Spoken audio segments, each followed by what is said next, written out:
కలిశాను. ప్రభాస్ని నమ్ముకుని ఉన్నాం. ఈ సినిమా మొత్తం ఆయనే నడిపిస్తాడు అనుకుని ఆయన మీదే అప్పచెప్పాం. అలాగే రిజల్ట్స్ కూడా ఇవాళ దానికి అనుగుణంగా వచ్చింది.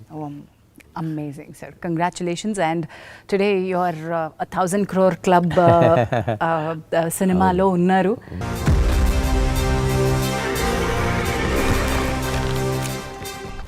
తన పేరు చరిత్ర మర్చిపోదు.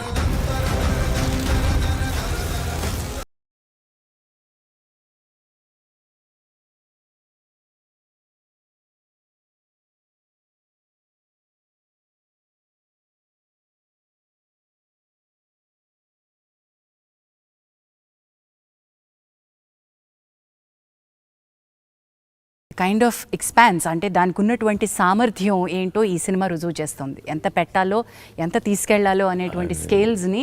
అంటే మీరు నిర్మాణ రంగంలో ఉన్నారు, నిర్మాణం వ్యాపారమే అనుకుని వచ్చారు. సినిమా మీ ప్యాషన్ మాత్రమే కాదు, దీనిలో నేను కొన్ని మెళకువలు నేర్చుకుని ఇది వ్యాపార సూత్రంగానే పెట్టాలి అని వచ్చారు. ఇలాంటి ఒక బృహత్తరమైన ప్రాజెక్ట్ చేపడుతున్నప్పుడు ఈ లెక్కలు, ఈ నెక్స్ట్ జనరేషన్ పిల్లలు, మీ అమ్మాయిలు, మీ అల్లుడు అందరూ కలిసి లెక్కలేస్తుంటే మీరు ఏమైనా లెక్కల్లో చేయేసారా?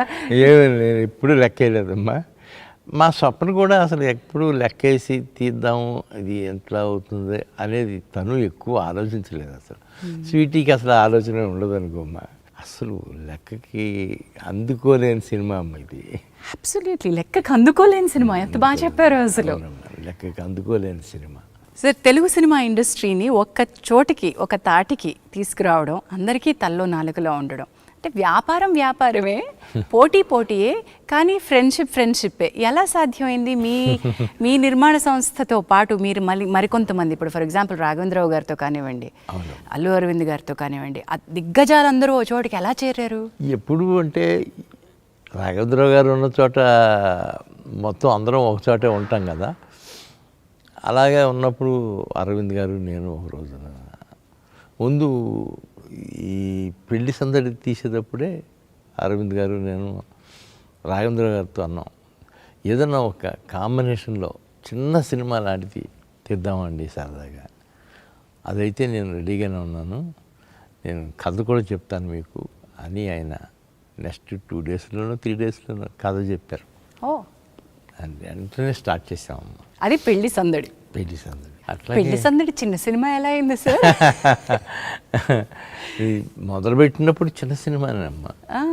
అది 1 crore 20 lakhs అంత అయింది, ఇంక్లూడింగ్ రాఘవేంద్ర రెమ్యునరేషన్. అది 11,30,00,000 కలెక్ట్ చేస్తుందమ్మా. అది వాటర్ రేంజ్. ఈ రోజు మనం ఈ ఫిగర్స్ మాట్లాడుతున్నాం అంటే మరి అది సక్సెస్ రేట్లో ఎక్కడుందో చెప్పలేమమ్మా. అది తర్వాత పరదేశీ తీసాం, అది కూడా పర్వాలేదు.